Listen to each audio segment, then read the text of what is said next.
தர்மத்தின் பாதையில் பயணிப்பவர்களே இயலாமையை வல்லமை கொண்டுதான் மாற்ற வேண்டுமே தவிர மலட்டு வைராக்கியத்தை கொண்டு மாற்றக்கூடாது.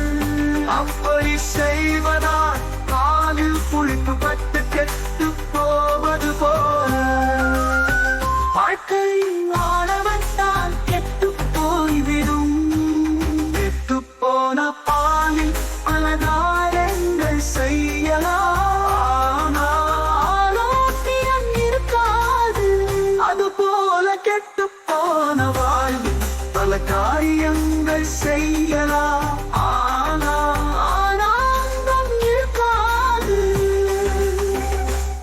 இது ராஜரிஷியின் ஆய்வு அனுபவம்.